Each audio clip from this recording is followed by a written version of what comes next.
Situata nga zjarri në masivin pyjor të Lurës vijon të jetë e vështirë, ndërsa flakët kanë përfshirë zonën prej 4 ditësh. Në terren janë angazhuar rreth 240 forca nga Bashkia Dibër, Emergjencat Civile, Administrata e Zonave të Mbrojtura, forcat e armatosura, Policia e Shtetit dhe shërbimet zjarfikëse. Sipas drejtorit të shërbimit zjarfikës të Bashkisë Dibër, Latif Alku, aktualisht të gjitha forcat janë të përqendruara në krijimin e një perimetri për izolimin e zjarrit. Sot u bën 4 ditë që po luftojmë me flakët në pyjet me pishat larta në parkun kombëtar të Lurës.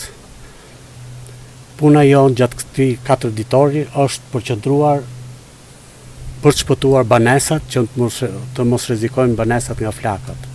Bashkëpunimi i shkëlqyer me të gjitha instancat, me gjitha institucionet ka bërë që të shpëtojnë banesat mos kenë asnjë rrezik për asnjë moment. Vazhdon puna, zjarri është izoluar në pjesën më të madhe të vatrës së tij.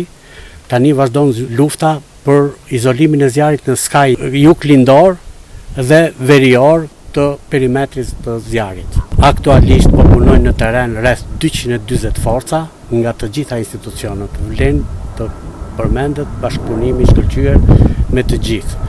Ndihma edhe nga kryetari i bashkisë që ka qenë çdo ditë në vijën e parë të zjarrit, nga prefekti i qarkut Dibër dhe nga deputetët që çdo ditë kanë qenë në krah tonë dhe na kanë dhënë forcë të punojmë që edhe çdo rënjë pishe ta shpëtojmë nga zjarri. Aktualisht janë 2 vatra të shkëputura. Vatra fillestare e zjarri ditën e parë ka pas 6 të vëna të qëllimshme. Ju lutem gjej momentin dhe rastin të bëj thirrje komunitetit, sidomos komunitetit e Lurës, kujdes me zjarret, mos na e prishni natyrën e bukur që na ka falë Zoti. Ju lutem edhe një zjarr sado i vogël mund të bëj dëme të mëdha.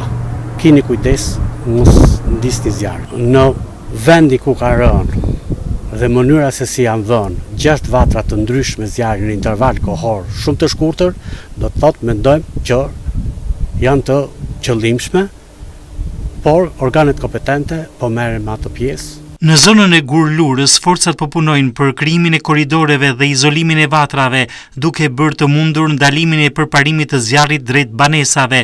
Aktualisht, sipas vlerësimeve në terren, zonat e banuara nuk paraqiten në rrezik të drejtpërdrejtë, ndërsa ndërhyrja vijon me intensitet të lartë. Operacioni po mbështetet edhe nga ajri me 2 avion, të cilët po hedhin ujë mbi vatrat më problematike. Terreni i vështirë malor e vështirëson ndërhyrjen nga toka, ndërsa era dhe temperaturat e larta favorizojnë përhapjen e flakëve. Ndërkohë, autoritetet kanë nisur edhe procedurat hetimore për përgjegjësit e situatës.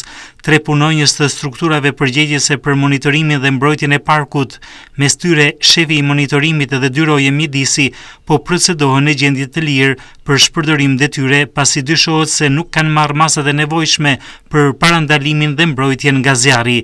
Dyshimet për shkakun e zjarrit vijojnë të mbeten pjesë e hetimit, ndërsa policia dhe prokuroria po punojnë për identifikimin e autorit ose autorëve. Forcat në terren po vijojnë operacionin deri në izolimin e plotë të vatrave dhe eliminimin e rrezikut për banesat dhe sipërfaqet e tjera pyjore të parkut kombëtar të Lurës.